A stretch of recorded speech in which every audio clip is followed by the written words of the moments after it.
अस्सलाम वालेकुम। इस वीडियो में हम बात करेंगे वो शरेरिया की, which is a tissue nematodes. और आगे जो भी हमने पहले सारे पढ़े थे वो इंटेस्टाइनल नेमाटोड्स थे, हम टिश्यू नेमाटोड्स पढ़ने वाले हैं। अब वो शरेरिया में, वो शरेरिया बैंक्रॉफ्टी जो है वो डिजीज़ कॉज कराते हैं, which is known as filariasis, जिसमें जो हमको इंपॉर्टेंट फीचर्स क्या मिलते हैं, एक तो ट्रॉपिकल पल्मोनरी इओसिनोफिलिया मिलता है, which is an immediate hyper sensitivity reaction to the parasite being present in the lung. और हमको एलिफेंटियासिस मिलती है। Elephantiasis we know it is basically generalize तो नहीं कहना चाहिए, बल्कि increase swelling of the lower limbs and genitals, क्योंकि क्या कहते हैं लिम्फेटिक ऑब्स्ट्रक्शन की वजह से वहाँ पे ज़्यादा एडिमा हो जाता है। इंपॉर्टेंट प्रॉपर्टीज़ क्या है इसकी? जो लाइफ साइकिल है, इसकी लाइफ साइकिल ऐसी है कि humans are infected when the female mosquitoes whether it's Anopheles or Culex species they deposit the infective larvae on the skin while biting. जो कि उन्होंने यहाँ पे दिखाया हुआ है कि इन्फेक्टिव लार्वा को वो डिपॉजिट करते हैं स्किन में। इन्फेक्टिव लार्वा क्या होता है? इन्फेक्टिव लार्वा फर्दर फिर मेच्योर करते हैं with in life span of 1 year.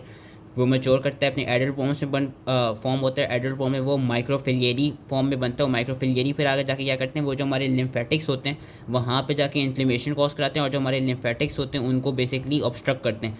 और उनको ऑब्स्ट्रक्ट करने के बाद वो फिर जो बाकी सर्कुलेशन है वहाँ पे भी उसमें ट्रैवल कर रहे होते हैं। और जब मॉस्किटो फिर दोबारा आते हैं ब्लड में लेने, तो फिर वो जो माइक्रोफिलियरी है उनको इंजेस्ट कर लेते हैं। उनको इंजेस्ट करने के बाद मॉस्किटो में क्या होता है कि वो जो माइक्रोफिलियरी होते हैं वो कन्वर्ट हो जाते हैं और अपना पूरे लाइफ साइकिल के थ्रू वो बन जाते हैं इन्फेक्टिव उसमें इन्फेक्टिव लार्वा में। और फिर अगेन जब ये इन्फेक्टिव लार्वा के साथ मॉस्किटो बाइट करेगा और इनको बेसिकली स्किन में रिलीज़ करेगा, और फिर वो स्किन को पेनिट्रेट करके दोबारा ये साइकिल शुरू कर देंगे। जो कि सारी चीज़ें यहाँ टेक्स्ट में बताई हुई हैं कि the larvae they penetrate skin, जब पहले मॉस्किटो ने बाइट किया था, and enter a lymph node and after 1 year they mature to adults that produce microfilariae. These circulate in the blood chiefly at night. They are ingested by biting mosquitoes, and within the mosquito the microfilary they produce infective larvae that are transferred within the next bite, and humans are the definitive host. Pathogenesis यही कि जो adult worms होते हैं which are producing microfilary in the lymph nodes, they cause inflammation which eventually obstructs the lymphatic vessels and they cause edema। और elephantiasis एक striking feature है जो कि देखा जाता है। लेकिन याद रखना है कि जो microfilary they do not cause symptoms।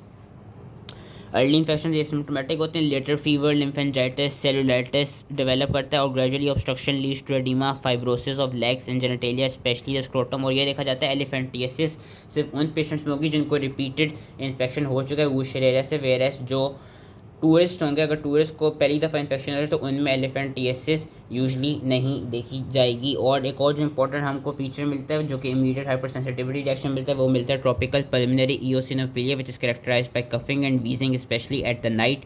These symptoms are caused by microfilariae in the lung which elicits immediate hyper sensitivity reaction characterised by high IgE concentration and eosinophils. Lab diagnosis इसकी बहुत आसान है कि थिक ब्लड स्मेयर में हमको वो माइक्रोफिलियरी नज़र आएंगे, and thick blood smear should be taken from the patient at the night time. और इसकी पैथोजेनेसिस में जो एक और इंपॉर्टेंट चीज़ होती है वो ये होती है कि वूशरेरा और ओन्कोसर्का मैं नेक्स्ट वीडियो में पढ़ाऊँगा। उन स्पीशीज़ के अंदर इंट्रासेलुलरली एक रिकेट्सिया लाइक बैक्टीरिया के कहते हैं स्पीशी फाउंड होती है, जिसको हम वुल्बेकिया कहते हैं।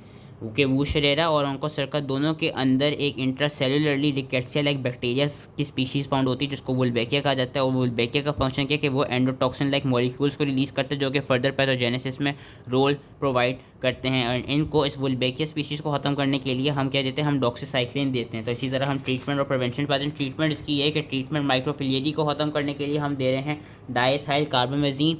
एंड वो पेशेंट्स जिनको वुल्बेकिया की स्पीशीज़ भी हम क्या कहते हैं एंटिसिपेट करें, उनमें हम डॉक्सीसाइक्लिन देते हैं ताकि उससे वुल्बेकिया की स्पीशीज़ किल हो जाए। प्रिवेंशन इन्वॉल्व्स मॉस्किटो कंट्रोल, क्योंकि मॉस्किटो से ही ये ट्रांसमिट हो रहा है। तो इंसेक्टिसाइड्स यूज़ करें, प्रोटेक्टिव क्लोथिंग यूज़ करें, मॉस्किटो नेटिंग यूज़ करें, एंड रिपेलेंट यूज़ करें। So that was all related to Wuchereria. I hope easily समझ में आ गया, एंड थैंक यू।